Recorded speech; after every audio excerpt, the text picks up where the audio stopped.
Joined by Congress leader Shashi Tharoor. Thank you so much for joining us here on CNN IBN, sir. How do you remember Dr. Kalam? Good morning. With a great deal of admiration. I mean, he embodied so much of what was finest about our country. Man of humble origin, son of a boatman, sold newspapers as a child to help his family make ends meet. Then rose through hard work and ability, and that too through the ranks of scientists working for the government.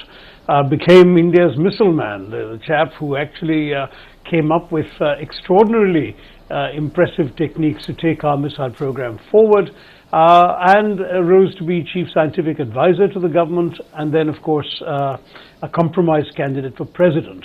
What was extraordinary throughout the way in which he was both somebody who was imbued with the tenets of his own faith, Islam, and at the same time deeply steeped in traditional Hindu culture, somebody who in many ways was a complete embodiment of our civilization, a scientist deeply anchored in the past, somebody who could recite Tamil poetry, played the Rudra Veena, and at the same time had a great vision for the future.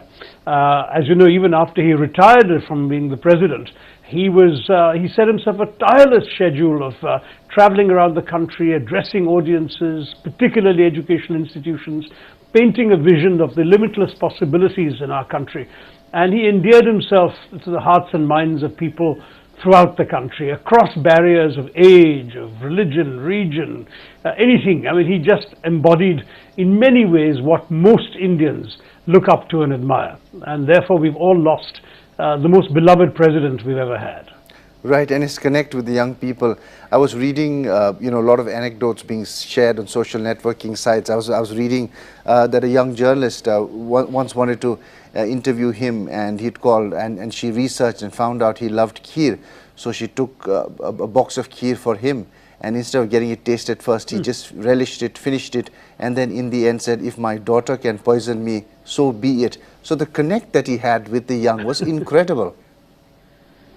Absolutely, even younger ones than that. I heard a story of how a bunch of school kids from the slums had come to see him on a trip, and initially when he asked them questions, they were too shy to reply. So the way he won them over by getting them to recite something that he'd written down for them, and once he'd broken the ice and got them to speak, how the conversation flowed. I've heard him make children, school children, recite poems, simple poems with simple messages, again as a way of getting them to break the ice and to feel they were interacting with him, not just sitting in an audience listening to a speech. Just amazing. After Chacha Nehru, I don't think there's been anybody in the high levels of our government who's ever connected with young people the way Abdul Kalam ji did. Right, and also, was doing some research, looking back, and he seems to be a very persuasive man from the way that he took on the integrated guided missile development program. He got about 388 crores sanctioned at that time, got the defense minister, then R. Venkataraman, to agree, and it was all kept secret till the time he opened up and said, look here, this is what this space program is actually for. Absolutely. In fact, one of the little known things about him is that apart from all that he officially did for the missile program, for example, or as president, he also had a sideline in inventing a couple of medical devices, not his field.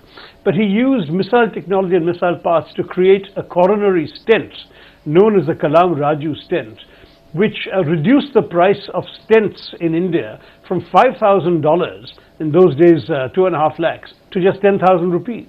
So it was something of great social benefit as well as being a highly successful application of his technologist's mind to a practical human problem. This is the kind of thing he would do. I mean, it's quite extraordinary the way in which I saw him on a number of stages. We shared a number of platforms after his retirement.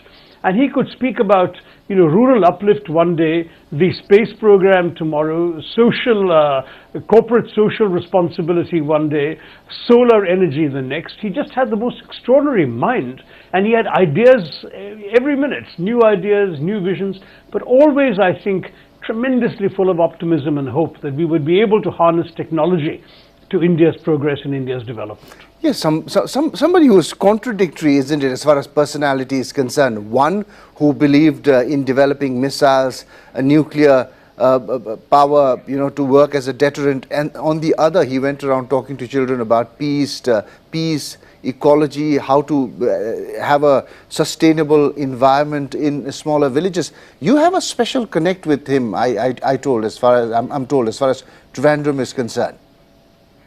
Yes, exactly. Of course, I wasn't in Trivandrum when he was, but I now represent the constituency where he lived 25 years working for ISRO. And legion are the stories, people saying, that's the bus stop where he always used to wait, or that's the tea shop, the Guruvayurappan Hotel, where he would always have his breakfast every day. A man of very simple habits, got along with everybody, talked to people from backgrounds as humble as the one he had outgrown. And he's left behind such affection and love in the hearts of the people of Thiruvananthapuram. I know their people feel they've lost their own son or their own brother. Right, and the connect with the bus is very interesting because one of our editors, DP Satish, when he went to meet Dr. Kalam for the first time, Dr. Kalam asked him, how did you come? Satish said, well, I came by an auto rickshaw. He said, next time, come by a bus, much more efficient, you'll save money. A young man like you must save money. And that's that simplicity with which he was able to connect, isn't it? A scientist, a very sophisticated one who knew what it took to make a missile. But when it came to the grassroots, he could tell a journalist, look here, use a bus. It's much more cost-friendly. Exactly. That is exactly the simplicity that endeared him so much to people. And if you look at his 2020 vision, Mr. Tharoor, which he used to talk about a lot, and a lot of people now coming and saying that he went on mission mode, being where he would like to be the most with students, with young people. In his vision 2020, if you look at it properly, there is a way, isn't it? We know India cannot be a superpower by 2020, but he's laid a foundation, and there is a very strong vision. Very strong. And in fact, he had a very clear idea of the things, the areas that mattered and how to get there. He also, I think, had a very valuable insight that we still haven't fully implemented, which is the importance of providing urban facilities in rural areas. He would always say, why should people migrate from the villages to the cities if we bring 24/7 electricity, telephone connections, internet connections, broadband connectivity to the villages? People can live in the villages and do the work that they would have to go to the cities to do. And he's quite right. This is something that we really ought to be striving to do if we're not going to have an unmanageable urbanization problem. And if you can modernize India's villages, you will actually be able, in many ways, to fulfill his vision of transforming the entire country and not just across to it. I think he was extraordinary in this devotion to implanting his ideas in the minds of young students. It's almost fitting that he passed away while doing what he loved best, which was addressing students. He'd begun a speech, shown a couple of slides, and then collapsed. And in some ways, it was almost a signal to all of us, I still have something more to say. Now we have to go back to his 17 books and find what he had to say, remind ourselves of them, and move forward in his vision. Right, Mr. Tharoor, just stay with us, because I'm just going to play out a few sound bites from scientists, starting with Kiran Kumar, ISRO chief, who just loved and adored him and looked up to him. We remember him as a person who is extremely knowledgeable, and then a person of great qualities, and he was very amicable, and he used to interact with all the people with great simplicity, and it's a great loss to the country.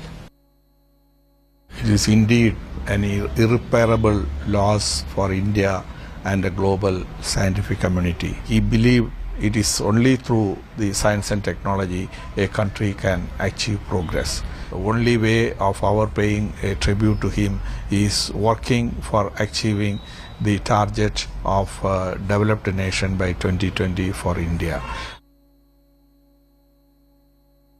Kalam was one of the simplest human beings have known. He never showed his position. His simplicity was the greatest quality he had. He was a great nationalist. He loved India. He was a patriot. He wanted India to shine. Even the way he passed away while talking to children. See, God must have blessed him. It's a wonderful way to go away. Mr. Tharoor, earlier, before I spoke to you, we were speaking to Mr. N. Ram, and he was telling us how he went to the Kudankulam protest there, met villagers, took in all their objections, but in the end came to an understanding and stood by what he believed in. Apparently, he wrote an article and called up Mr. N. Ram and said, I want to publish a small article in your newspaper. Nuclear power is a gateway to prosperity. That was the article that he wrote. And when the article was handed over, it was 6,000 words. And Mr. N. Ram really didn't know what to do. You know, as an accomplished writer yourself, what is the secret? What made him write so much? Well, I think he had a lot to say, really, and you know, frankly, I'm sure that he could have done a wonderful speech and PowerPoint presentation with those 6,000 words, but the discipline of the printed page doesn't permit that, and he probably didn't write often enough for the newspapers to be able to understand that. But he had a lot to say. He understood issues in depth, and he didn't believe in superficial treatment of things. I think he wanted to go into that kind of detail. A remarkable mind, but one that was constantly being applied to practical problems, and I think that's something we should also remember. Right, thank you. Thank you so much, Mr. Tharoor, for joining us and remembering Dr. Kalam here on CNN IBN.